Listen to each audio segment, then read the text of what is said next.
বদল চ্যানেলে আপনাদের স্বাগত। আজকে আমি বানাবো হান্ডি মাটন। দেখুন হান্ডি মাটন বানানোর জন্য কি কি লাগছে। আমি এখানে 1 কেজি মটন নিয়েছি। মটনটাকে আমি প্রথমে মেখে নেব। এতে আমি আধখানা লেবুর রস,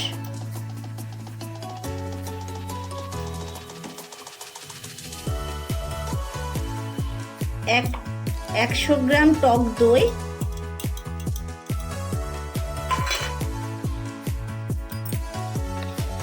এটার মধ্যে আমি আদা, রসুন আর কাঁচা লঙ্কা, শুকনো লঙ্কা একসঙ্গে বেটে রেখেছি। এটা দিয়ে দেবো 4 চামচ মতো দিয়ে দিলাম। আর একটু পেঁয়াজকে ভেজে বেরেস্তা করে নিয়ে সেটাকে একটু পেস্ট করে রেখেছি, ওটাও দিয়ে দেব।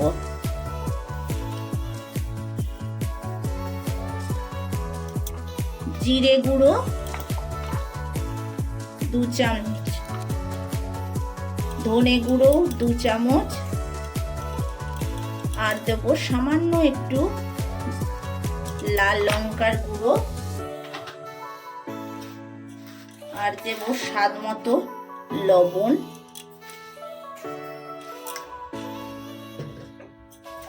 আর দেব হলুদ গুঁড়ো,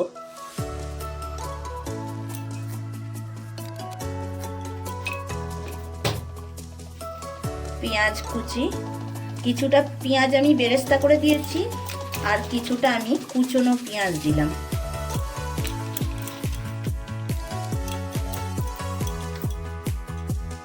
দুটো টমেটোকে কুচি করে নিয়েছি, কুচি টমেটোটা দিলাম। ধনে পাতাকে কুচি করে নিয়েছি, সেটাও দিয়ে দিলাম। আর যেটা দিয়ে পেঁয়াজের বেরেস্তা করে রেখেছিলাম সেই ভাজা তেলটা দেবো অল্প করে।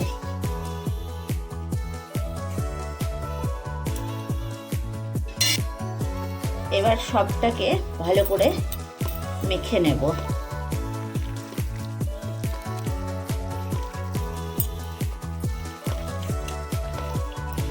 আমার মাখানো হয়ে গেছে। মাখানোর পর আমি আধ ঘন্টা রেস্টে রেখে দিলাম। হ্যাঁ, এবার আর আমি কিছুটা আলু ভেজে রেখে দিয়েছি আগে থাকতেই। আধ ঘন্টা পর আসছি। আধ ঘন্টা হয়ে গেছে, আমার আধ ঘন্টা ম্যারিনেট হয়ে গেছে। এবারে আমি হাঁড়িটা রেডি করে নেব। এর জন্য আমি একটা হাঁড়ি নিয়েছি, মাটির হাঁড়ি। হাঁড়িটাকে আমি সারা রাত জলে ভিজিয়ে রেখেছিলাম। এবার এর মধ্যে প্রথমে খানিকটা তেল দিয়ে দেবো। এর মধ্যে অল্প একটু তেল আগে দিয়ে দেবো, দিয়ে হাঁড়িটার চারপাশে এইভাবে মাখিয়ে নেব।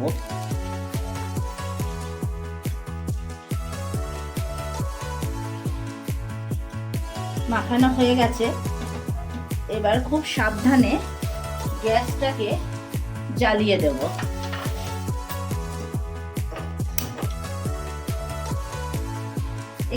তেলটা প্রথমে একটু গরম হয়ে যাক। খুব সাবধানে এটা করতে হবে, মাটির হাঁড়িটা না ফেটে যায়। দেখুন বন্ধুরা, তেলটা গরম হয়ে গেছে। গরম তেলের মধ্যে প্রথমে কয়েকটা তেজপাতা আর একটু গোটা গরম মশলা দিয়ে দিলাম।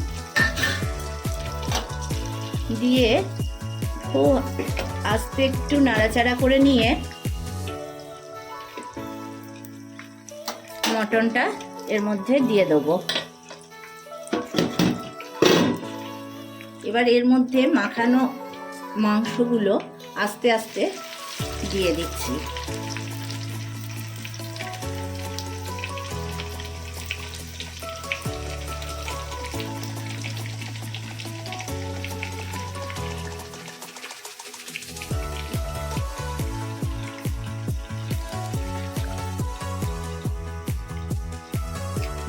ভেজে রাখা আলুটাও এর মধ্যে দিয়ে দিচ্ছি।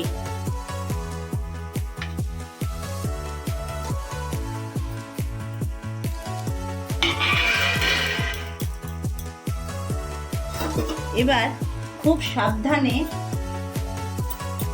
এটাকে একবার নেড়ে দিয়ে ঢাকা দিয়ে দেবো। একবার নেড়ে দিচ্ছি খুব সাবধানে।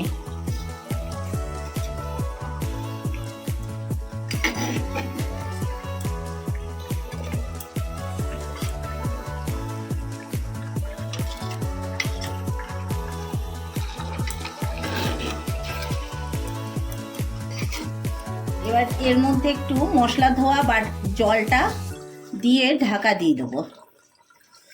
মশলা ধোয়া জলটা দিয়ে দিলাম, আর দুটো গোটা গোটা রসুন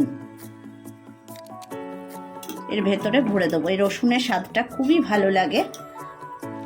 দুটো কাঁচা লঙ্কা দিয়ে এবার একদম দমে বসিয়ে দেবো।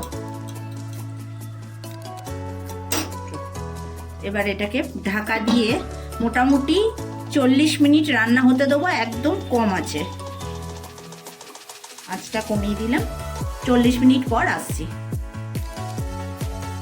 40 মিনিট হয়ে গেছে, একবার ঢাকাটা খুলে দেখে নিই।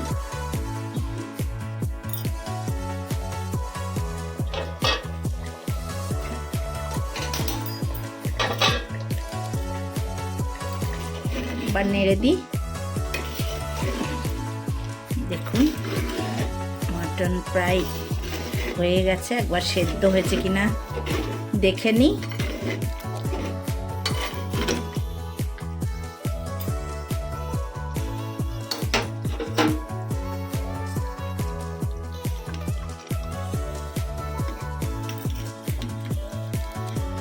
খুব গরম, সাবধানে একটু দেখে নিই। সেদ্ধ হয়ে গেছে, আর একটুখানি হলে ভালো হবে। আরও 10 মিনিট রেখে নামিয়ে নেব। 10 মিনিট আর একটু ঢাকা দিয়ে দিচ্ছি। এই সময় একটু নুনটা চেক করে নেবেন ঠিক আছে কিনা, লাগলে এই সময় একটু নুন দিয়ে দেবেন।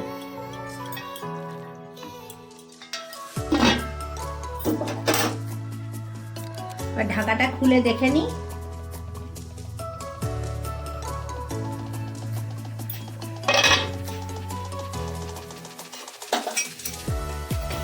দেখুন বন্ধুরা, হান্ডি মাটন হয়ে গেছে। মাটনও খুব সুন্দর সেদ্ধ হয়ে গেছে। এবারে বন্ধ করে দেবো।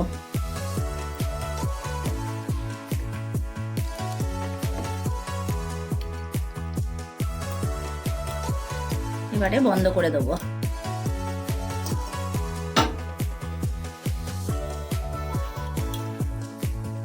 আজকে আমার রান্না এখানেই শেষ। হ্যাঁ, আপনারা অবশ্যই এরকম করে একবার হাঁড়ির মধ্যে মটন রান্না করে খেয়ে দেখবেন, ভালো লাগবে।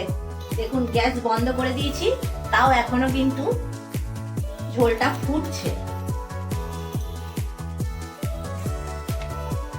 হাঁড়িটা এতটাই গরম আছে যে এখনো ফুটছে। দেখুন এখন একটু চাপা দিয়ে 10 মিনিট রেখে দেবো।